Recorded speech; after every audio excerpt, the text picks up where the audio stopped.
everybody? It's your girl Songbird, and I want to welcome you guys back to another episode of Room 1002. Y'all know what it's all about, man. I'm here showcasing the hottest up-and-coming artists right here in Atlanta, Georgia. Now, I know y'all see that I tried to switch it up a little bit, got a little flavor going on here, but one of the things that I like to tell my artists is that I try to dedicate the venue to their style and their swag. So today, I want to welcome Lord Talent to the stage, to the room. Thank you so much. Oh, okay, y'all, he shakes hands. A gentleman. I'm kidding. Listen, man, I really want to thank you for taking the time to come and sit down with me, share your artistry with us. The whole reason I started this is because it's just too much talent in Atlanta that not enough of us know about.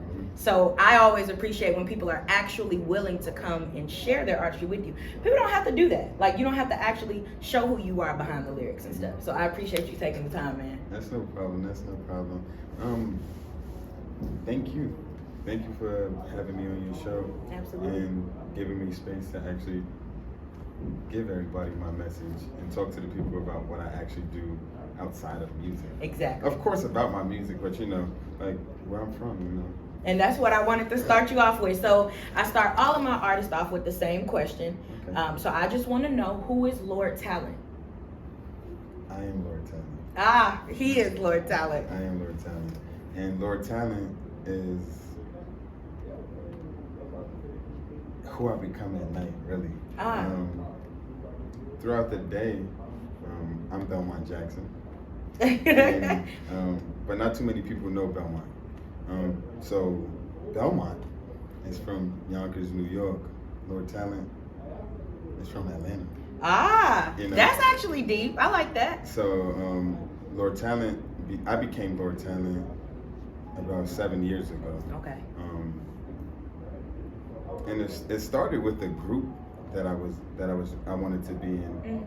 My brother and two of his friends and I started a group back in the day. And basically we was trying to figure out what names we wanted to call ourselves. Okay. There's always a name story. Yeah. So my brother, his name, I think he came up with his name first. I think he probably already had his name, but his name was Artist. He actually called himself Artist. I love that. And there was another guy there. He was a model, and his name was Pick. Okay. I had a friend named Philip Michael, he's still my friend. But I had a friend named Philip Michael, and he just always went by Philip Michael. So he didn't have to come up with a name. And then I had to decide what name I wanted to go with, and eventually I chose Talent. Okay. Can I ask you a question? Yeah. Why put Lord in front of it? Okay, so Lord came from me actually having to patent my name. I think that's what it's called. Okay. I had to solidify my name and make it real so I can actually start doing things professionally with it. Yes. So Lord Talent came from me. I was in a studio session recording an album called Just Me. Okay. And it was me, my homie Lord Smoke Dog, Godfather and Sumar Star. Pierre Bourne was actually the engineer, and we were recording in 12 Music Group. It was like 5 o'clock in the morning, and I had 2-3 sessions that weekend. And I went to record my project Just Me. It was actually my first studio project, and we were in the studio, and I was recording my tracks, and it was around the same time I was doing all my paperwork and everything. And actually, Lord, I was like, Lord, it was just one of my ad-libs on one of my songs.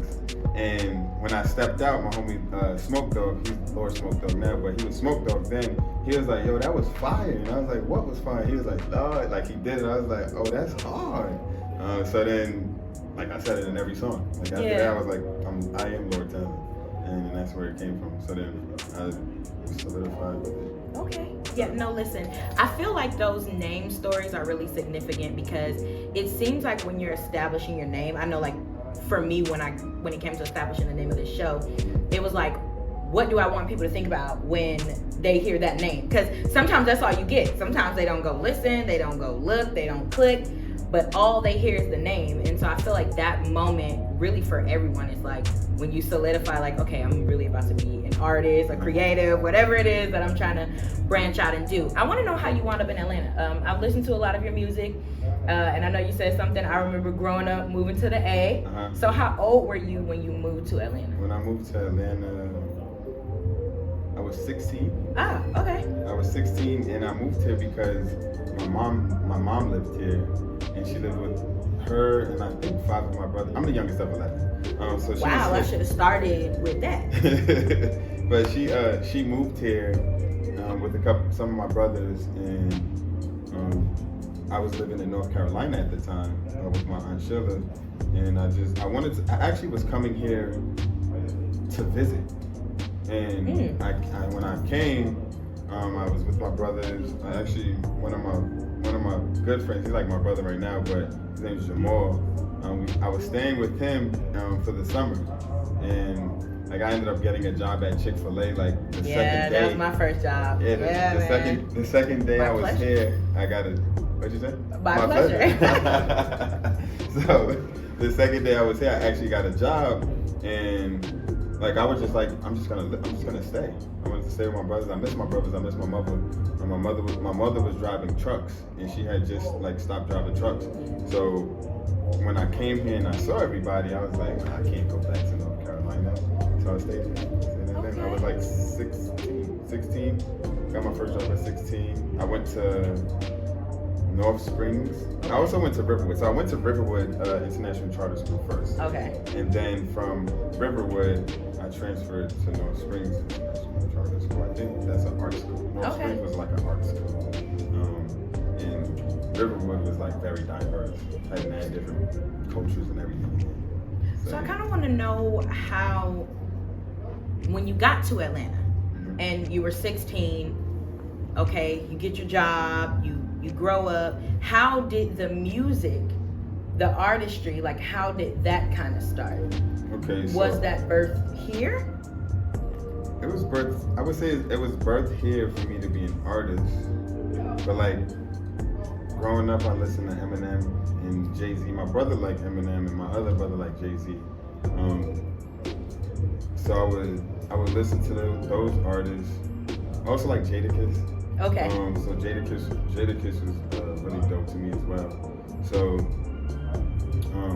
I love music, and Eminem was amazing. Like I don't know what he's doing now, but like he was amazing.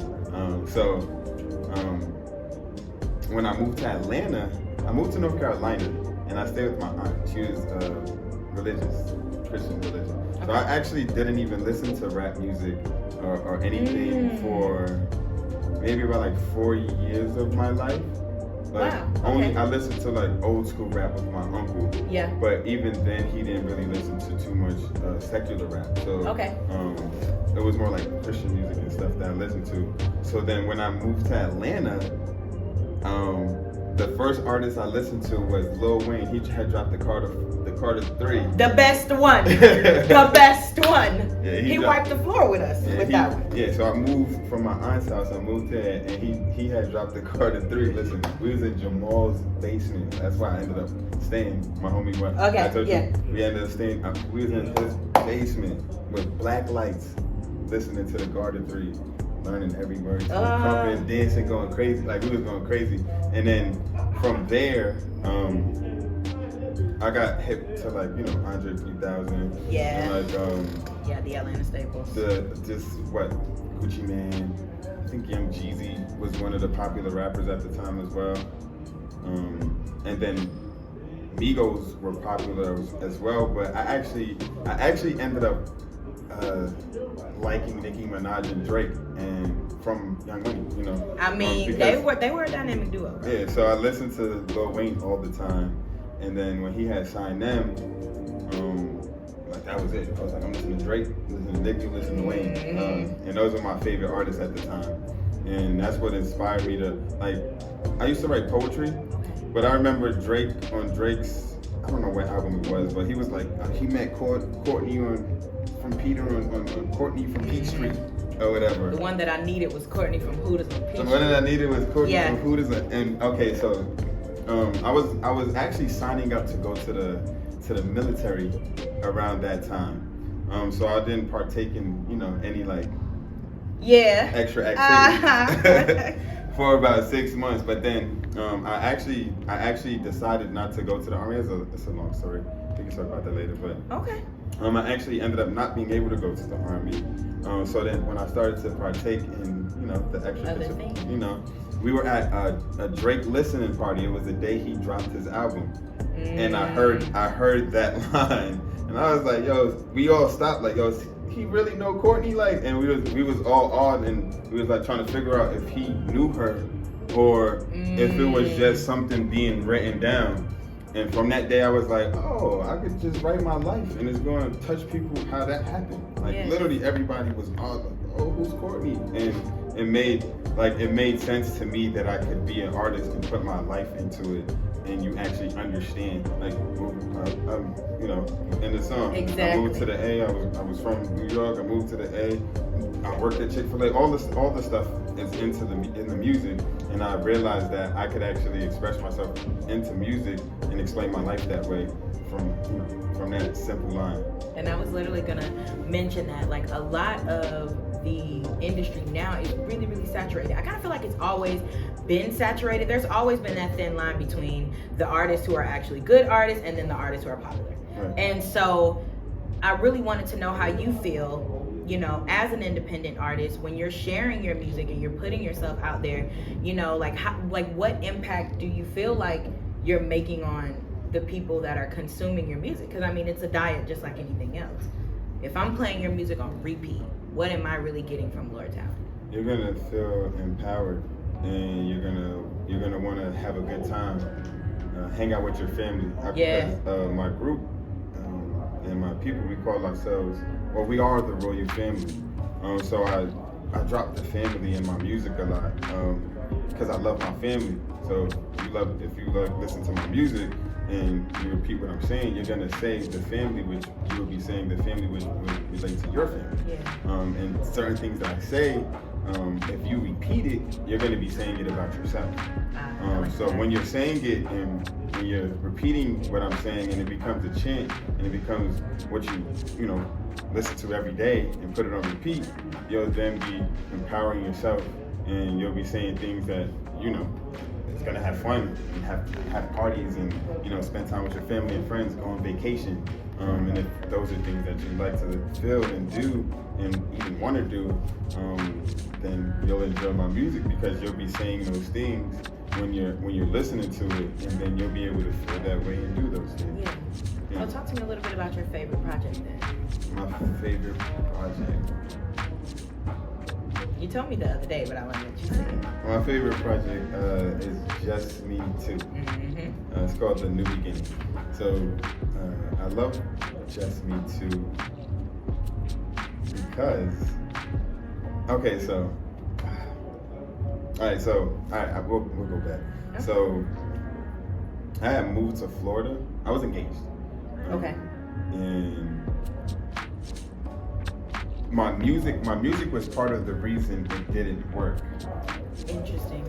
There was other things around it, but my music was part of the reason why it didn't work, because I was dedicated to my music, and I didn't want to let up. Like, there was some things I had to give up if I wanted to be in a relationship or sacrifice and stuff. So I couldn't sacrifice like I couldn't. So I ended up moving to Florida, and when I moved to Florida, I actually I really sat down and I did my music, because I was like, if I'm gonna make this sacrifice and not be with someone that I wanted to be with and actually love, because it's too much to compromise, then I need to actually do something because I'm making that sacrifice. So when I went to Florida, I actually sat down and I studied my music, and I worked really hard to become who I wanted to be in music. So then after I got better, got out of I was depressed. It was a whole lot, and I'm glad that I made it through it. But after I did all of that, I moved back to Georgia, and I was like, all right, I'm ready to create again. So I came back to Georgia, and I made a project, just me two, and I called it The New Beginning because it was a new beginning for my life. So Young, Wild, and Free is the first track on it, and it talks about me moving from New York, coming to Atlanta, working jobs, and like, you know, wanting the dream, like wanting to be successful, wanting what you want, but still having to work and knowing where you come from. So my favorite song would be Good versus Evil, and that song is like it's a story, but it's me talking to the good side of me and the bad side of me. The first verse, it talks about like more of the lover side of me and the caring side of me. And then the second verse is more of the darker side of me. Listen, I was perusing through your catalog, and I honestly want to say I think your most recent project was really dope. Fourth Dimension? Okay, well then it wasn't the most recent project. Tears of a Samurai? Man, Tears of a Samurai. It's good. I was never really like into anime and stuff growing up, but I love the music from anime, and some of it kind of gives me like nice, cool, like real hip hop like vibe. So yeah, no, I'm a fan. Thank you. I like it. I really do. I want to transition a little bit. Can I shout out the producers? Absolutely. Futago Shinobi. They're twin engineers. It's two twin brothers that I met. Love that. Twin engineers. Not too long, maybe 5, 6, 7 years ago. 5, 6, 7 years ago, and they're amazing. So check them out. Futago Shinobi on Instagram. Dope artists, dope producers, dope expressionists. I love that. Give credit where it's due. Yes. Listen, so yeah, I was saying I want to transition just a little bit because I do know that outside of music, you have an entire production company going on. Right. So I want you to talk to us a little bit about that and kind of how that's integrated into your artistry. Okay, well, I started filming about 4 years ago. And I bought a camera to film myself. Right? Okay. And like I didn't realize that I would need a camera person. You know, so I understand. Yeah. I understand. So it was like I had the idea to film and everything, but I couldn't hold the camera and film myself. I could have put a tripod up, and I have done that, but I can only, I could do so much of being creative with a camera stand, holding the camera versus with someone, with the team. So I just started filming other people. I did a photo shoot actually the day I got the camera. I bought the camera. I went to go get an SD card, and someone saw me carrying the camera and asked me if I did photo shoots. And I actually how easy it is. Yeah, that's how easy it was. So I was like, oh well, it's that easy. So I literally just shot a bunch of stuff for free, just to let people know that I film. And I shoot. And after I did 50 to 100 gigs with podcasts, movies, music videos, short films, feature films. After I did that, I just posted stuff on Instagram, and then I made it became a business. I didn't make it into a business; it just became a business. I started getting gaining revenue off of it, and actually, like for the second year that I was doing it, I made most of my money that year. I made most of my money that year off of film. Wow. Shooting short films, music videos, so much stuff, and I actually was able to like make a living off of it. I don't really do it too much now because I'm focusing on my music. But for 2-3 years, I was going in. Like I still film. I just filmed something 2 weeks ago, so I'm still filming, but not as much as I was because I'm actually taking my music a little bit. Serious, yeah. Okay, so then talk to us a little bit about what you're working on then. Okay, so I just was talking about the album Fourth Dimension. Right. I just did an album with a guy from London. His name's Blue Benjamin, and we did an album called Fourth Dimension. We recorded the album in a year. We recorded it last year, 2021. And we finished, we started 2020 November, and we finished November 2021. Sometimes it'd be like and then we mixed it January 2022, and we just released it a couple months ago. Okay. So that was I actually released 2 projects that month. There's also an album I did with my good friend Lord Smoke Dog, and it's called Camaraderie. And we recorded that album maybe 3 years ago. But I produced all of the tracks, and I'm on most of the tracks. Same with Fourth Dimension, I produced all of the tracks, and I'm on most of the tracks. And we released those albums 2 months ago in February. And I have an album that I'm about to drop. Shameless plug. And that album is with the producer named Zintashi. Actually,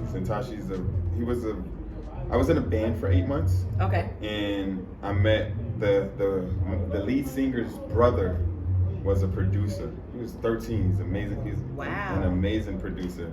And we actually ended up we would hang out a little bit because he was there at practice when I would go to practice and stuff. And then we kind of built the mentor kind of relationship. Just because I was older, but he was already a genius. So, but I got him. I actually got him into 12 Music Group, where I recorded my first album, my first studio album. I was interning there for a while, and I actually got him a position there. That's awesome. And he was interning there as well. And then we created The Best Kept Secret. It'll be streamable everywhere, Apple Music, Spotify, what have you. So that's what I have coming up. And I'll be shooting some videos. I'll be dropping some visuals for that. I was going to ask you, what about the visuals? You're not doing no more music videos? Well, I'm going to be dropping some music videos. This is actually my last album that I have recorded. So I had a lot of albums recorded, and this is that last album. I actually recorded it in 2019. Got you. Okay. So this is my last recorded album that I'll be releasing. And I can't wait till you hear it. I can't wait till you guys hear it. I can't wait to actually give it to the world. I've been performing a lot lately. I was gonna ask you. And every week I've been performing at Southern Feed Store, and it's like a live event. You can also do like MP3s, but I go there, I play my guitar, and I basically just express myself and give my music to the world. Okay. And what night can we catch you up there? It's on Tuesdays. Tuesdays? Every Tuesday. Okay. Every Tuesday I'm there. Specific time? 8 o'clock. Okay. The show starts at 8:30. I normally get it popping. I normally start the show off. Awesome. And I basically just get the energy there, and then the show continues. So every Tuesday, between 8 and 8:30, the show starts at Southern Feed Store, and you can catch me there live. Okay. Well, I really want to thank you for taking the time, coming on to the show, talking and chopping it up with me a little bit, man. Is there anything else that you want these people to know about you? Some of these people have never heard your music. They've never seen any of your visuals. They don't know anything about you. Is there anything else? I would say really just love yourself and learn yourself, and accept yourself, the good and the bad. And I say good and bad because, it's relative to each other's, so just learn yourself and know how you are in certain situations, the good situations, the bad situations, the ups and the downs, and stay consistent. Really, that's what my message to myself is to love myself, to stay consistent, and to invest. Make sure you invest into what you love, and stay down. You'll eventually get something out of it if you just stay true to what you love. So that's what I would have to tell everybody. Well, you heard it here first, people, right here in room 1002. We want to thank Lord Talent for blessing us with his presence today. Please tell us where we can follow you and where we can stream your music. You can follow me on IG at I am Lord. That's LORD TALENT, Lord Talent. And you can check out my website at IamLordTalent.com. And if you want to go to my music on Spotify, Apple Music, you could go to Lord Talent. So, you heard it here. Okay, well, thank y'all so much for streaming Room 1002. Y'all already know what I'm gonna say next. Make sure you subscribe to the channel. Don't forget to like this video, share it with your friends, comment the good, the bad, and the ugly. And if you know any artists right here in Atlanta who deserve the recognition, be sure to click down below in the description box and put their names in the artist suggestion box. One of these days, somebody's gonna listen to me and do that, and it's gonna really bless whoever that artist is. That's it. We good? We good. We good, man. Thank y'all again, and y'all already know what it is. Peace.